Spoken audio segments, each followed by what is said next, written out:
Welcome back, guys. We're going over this week's banner. It's going to be Sakura of the Delta Star and Nichol of the Epsilon Star. Gilgamesh isn't coming out till Monday, so we're going to be doing the Gilgamesh review on Monday for you guys. He's not out yet, just so you guys know. So we're going to start out with Sakura of the Delta Star, Nichol of the Epsilon Star, but the real star of the banner is going to be none other than Kalundo. Rarity 4-star, 6-star max, the TMR of Kalundo's boots, 30 defense, 30 spirit, nullifies silence. You'll never use this in your entire life. And you can come down here and he does seek the truth. He is seeing the truth, removes all status effects from an enemy, views information about the enemy. He's got overreaching logic, power grenade. You're never going to use this character. We're just going over to the first actual character on the banner, which is going to be Sakura of the Delta Star. So Sakura of the Delta Star, she's going to work just like Roy Mustang does. So she's going to be like the magical version of Regina or the magical version of Crown Prince Noctis. She's going to be lightning element focused. Roy was fire element focused. And she is not time limited. Neither of these characters are time limited. So TMR here is the Delta Star headband, hat, 50 flat magic, 50% lightning resistance, and 50 MP. It's a pretty okay TMR, right? We have a lot of 50 magic headpieces floating around nowadays. If you need the lightning resistance, you have access to it, and you need it in a fight, you're going to throw it on. Outside of that, nothing super insane. Doesn't really stand out in any such way outside of that. Now, the SDMR here is the Black Roselia, and this is really strong. So this is going to be 172 magic one-handed rod. In the effect of a Sage's Friend, you're going to get 50% magic and 30% limit burst damage while this is equipped. So if you're doing limit burst damage as a mage, which she is, it's going to be really good for you. Even if you're not, it's still going to give 50% magic on a rod for you. So if you're true dual wielding, you're gonna be able to cap out that true dual wield. It's gonna open up spots in your materia slots, etc., for survivability, for more killers. It's just gonna help you cap that 400% magic stat cap. So it's really good. I don't think you guys should be going crazy for it or anything of that nature, but just know that it exists. It's in the game. You might get it down the road sometime. Now, for equipment selection, she does have your traditional mage gear. She's got staves, she's got daggers, she's got rods. She also has axes and spears and maces for some reason, although I don't think you're going to be using any sort of axe anytime soon on this character. Armor selection, she has hats, clothing, and robes, and then we'll get into her abilities here, though. So the first two abilities are going to be her mainstay stuff. So her first one here is Quick Thunderous Rebel Intention. All right, so this is going to be your main chain finishing skill. It's a one-hit skill. This is going to be your Regina Cannon, your Crown Prince Noctis thing, your Roy Finger Snap. This is where you're going to be getting your damage when you're not using your limit burst here. It's a lightning magic damage, 1.0 mod with ignore 50% spirit. And it gives you 150% LB damage for 2 turns to the caster. And that's a really low mod because all of the other skills she does have gives massive multiplier bonuses, which are then doubled because this skill has ignore 50% spirit on it. Now, the next skill here, this is going to be your survivability skill, your MP refresh skill, if you need to. It's going to give 80% lightning and peril to all enemies, and it's going to give you self 50% damage mitigation for 1 turn and restores 100% of your MP. This skill, you'll use it if you run out of MP and you don't have an MP battery. Outside of that, you're not really going to be using this skill. Outside of these 2 skills, every other skill is going to increase her limit burst gauge by 25 when you've casted it. So we're not going to say that for every skill, but every skill after this is going to have that increased limit burst gauge by 25 because she does do the penta combo thing. You can see down here, works just like Regina, Crown Prince Noctis. You use 5 different skills. You're going to use 4 skills followed by Quick Thunderous Rebel Intention, and that's where you're going to be doing your big chain finish damage, and then the turn after that you're going to be using your limit burst with the 150% LB damage increase from the Thunderous Rebel Intention there. So the first one here is the Quick Black Sage, 200% magic buff for the caster here with a small 2.0 mod increase to her chain finishing skill. I'm just going to call it Rebel Intention from now on. Now we have Quick Blooming Soul, which is her cooldown skill she gets right away. 2 turn cooldown available on 1. It's going to give you an HP and MP heal over time for 2 turns, and it's going to be 180 MP per turn for 2 turns. And you're going to be using this skill pretty much every other turn because it fits right into her rotation there, and it gives you a 30 times mod increase for Quick Thunderous Rebel Intention, which is super awesome. So this skill doesn't have 100% uptime, but it effectively does because you're going to be using this skill as part of your pentacast, and then the next skill you're going to be using your limit burst, and then the turn after that it's back up again. So every time you're using Quick Thunderous Rebel Intention, you're using this skill. And this is a 60 times mod overall because that 30 is multiplied by that ignore 50% spirit there. So very nice. So you're going to have 100% HP and MP uptime. You're going to have that modifier every time you're using your chain finishing skill. This is going to be your bread and butter for her. It's going to be one of the 5 you're casting every single time. We have quick resist order here, which is a 150% defense and spirit buff for herself with a very small 2.0 mod increase to the rebel intention. Quick dark thunderous light, which is going to give your entire team lightning, light, and dark resist buff of 65% and a very small 2.0 mod to thunderous rebel intention there. Quick reverse flow here gives you access to auto revive by 30% for 2 turns to the caster with yet again another 2x mod increase. This is going to be the final of the small 2x mod increases here. We also have Penta Combo, which is Penta Cast. Remember, you can use 1 skill each per cast, so you can't cast the same thing over and over and over. You have to pick each one time. Now we have her 3 killer buffs, so she works just like Regina, like I was saying. These all increase the multiplier of quick thunderous rebel intention by 5.0. And it's going to give you a 150% killer buff depending on which one you use. She has a 150% buff for Beast, Aqua, and Reaper type monsters. So kind of where like Regina and Noctis are good in this sense, because they have some of the more common enemy killer types in the game, where you have human, you have demon, you have undead. She's got some of the more weird ones, right? Like Aquatic. Reaper is okay, Beast is okay, but Aquatic's kind of weird. So it's going to be a weakness of hers and also a strength of hers, because these are some of the monsters that are not the easiest in the world to get killers for. So she's going to excel when you're fighting these monsters specifically. Even though they're rare, she'll be good against them. So it might be something that you can have in your back pocket if you end up getting her in the future, or you are pulling on this banner.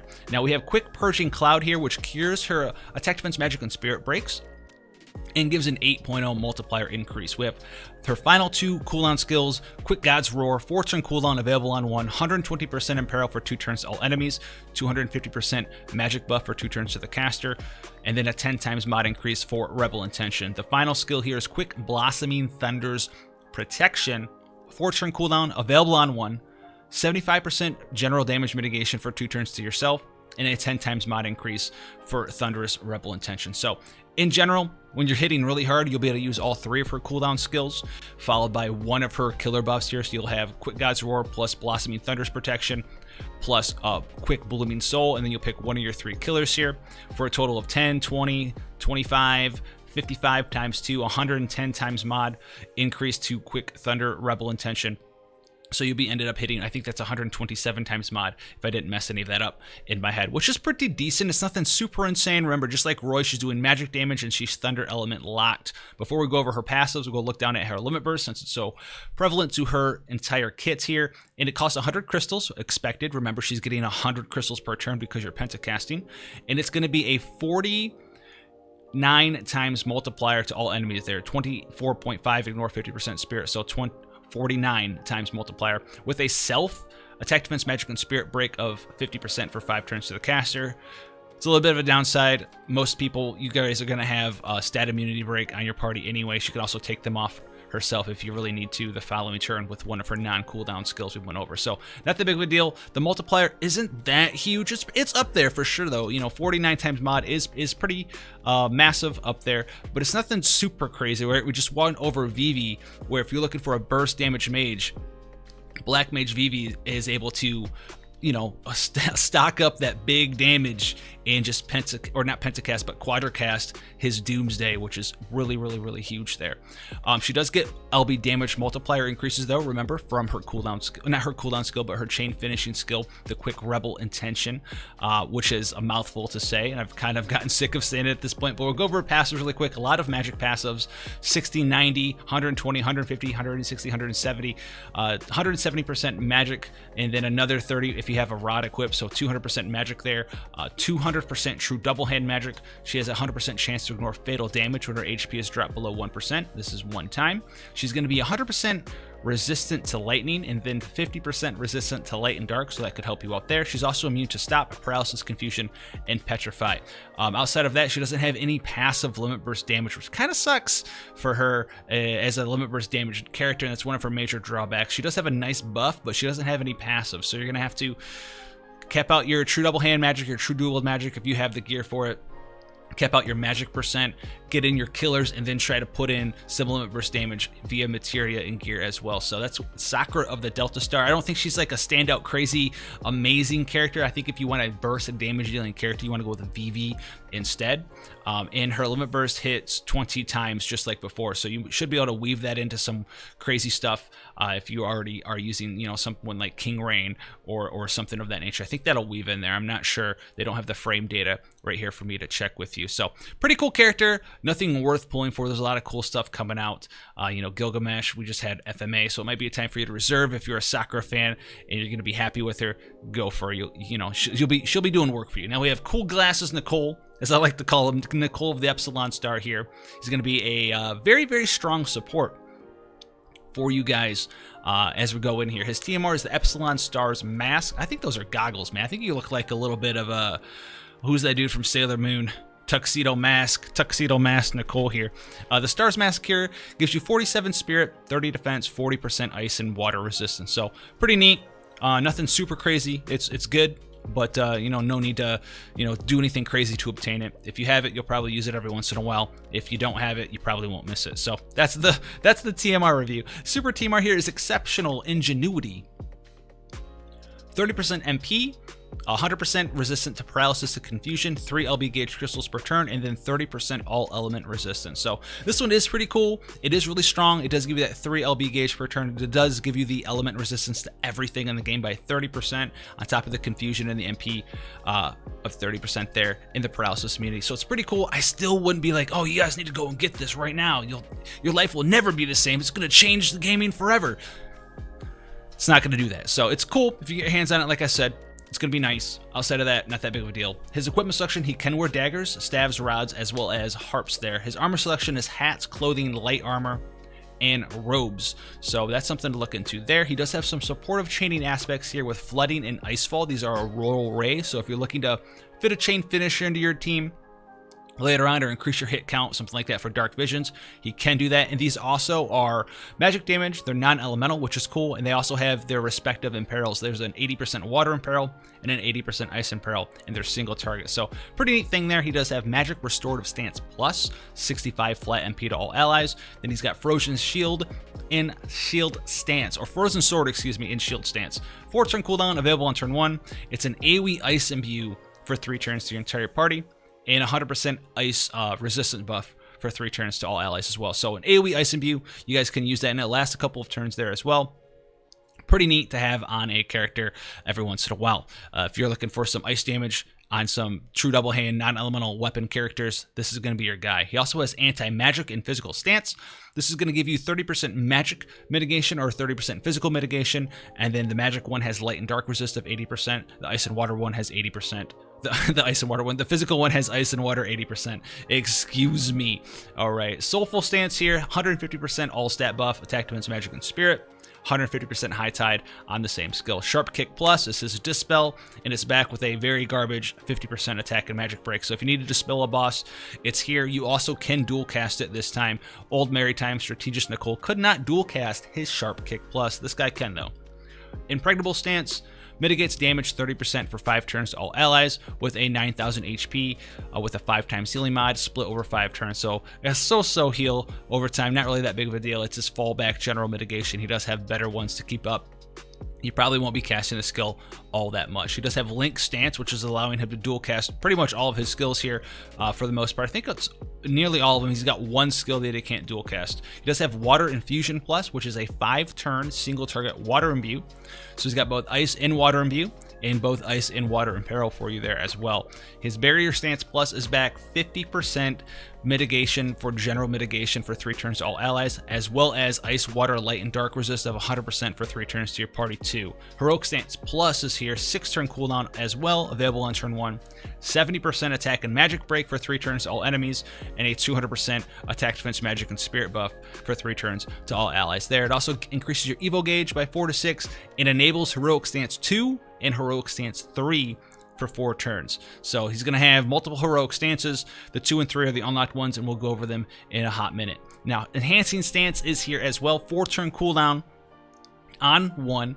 Stop immunity, stop cure, 200 flat MP to all allies, and 10 LB gauge crystals to all allies as well. So a little bit of a sort of a thing you can throw in there if you need that stop immunity. It's only temporary though. It's for 3 turns and it's a 4-turn cooldown, so keep that in mind. Now going down to his unlocked skills and his limit burst, Heroic Stance 2 is going to be 100% ice, water, light, and dark resistance for 3 turns to all allies, and Heroic Stance 3 is going to be a 50% HP heal and a 3000 HP barrier for 3 turns to your party, as well as increase your limit burst gauge by 12. Now these are unlocked for 4 turns, so you can keep using this HP restore until it wears off. So he can do some nice little HP restoration to your party there. That is actually pretty nice there. So he can dual cast that. He can even dual cast this twice if you really want him to heal your whole party for 100% of their health, which is very nice. Then going down to his limit burst, Ancient Formula Quick. It's going to be a 200% attack, defense, magic, and spirit buff, and a 50% general damage mitigation. Both of these last for 5 turns. Limit burst costs are a little expensive there at 42 crystals, but you can make do with that. Remember, he can wear daggers, so you can put 2 high tide daggers on him if that's something that you want to do. His passives real quick. He's got a lot of defense and spirit and HP passives thrown out there. He's got a little bit of magic passives as well, but you can safely pretty much ignore the magic passives. You don't need to wear a rod. You don't need to wear anything crazy like that to bump up his magic. He also gets a mod increase to flooding and icefall, but he's not doing damage, okay? He does have some dark resistance, ice and water resistance. He's immune to charm, poison, sleep, petrify, and disease. He also has a bunch of water resist here, total of 100% water for you guys. Other thing, he does get 3 LB gauge crystals per turn. He's got base 100% high tide, and he will auto cast Charismatic Commander every turn at a 50% proc rate, and Charismatic Commander increases your limit burst gauge to your entire party by 3 to 4 crystals. So he also has a little bit of magic damage here. He does have Flood, so if you want a Flood chain with him too, right, you have maybe the Flood skill on Leviathan, you've got access to that as well. Although he does not have access to dual cast. You won't be able to dual cast Flood to chain with a dual wielder using Leviathan's skill, but he can do that if you really want him to in that fashion. So he's got some support chains there, a roll array, Flood. He's got access to a full support kit. He's got a little bit of, you know, Sylvie-ish type stuff going on where he can, you know, not give people chaining capabilities, but he can chain with other people, just put Leviathan on them. And he also has access to like some temporary breaks for attack and magic. But outside of that, he's going to be your general support, a little bit of healing, a little bit of breaking, and then just your mitigations. He's got physical, he's got magical 30%, he's got general mitigation 50% on top of that. So definitely a fantastic character if you don't have a support yet, and definitely worth picking up if you really need a support. Future supports that I can think of as buffers off the top of my head that we know that we're getting. Elephant doesn't count because she should have been out like 20 years ago when the game first came out, it feels like at this point. I don't really know, actually. Like Sweet Luca enhancements. Sweet Luca's already pretty good, and she gets enhancements. Buffers in the future. I think he was kind of like the last one. So let me know down in the comment section below who's the next really good buffer. I can't think of one off the top of my head. The rest of them seem to be healers or magic damage dealers or physical damage dealers and true dual wield limit.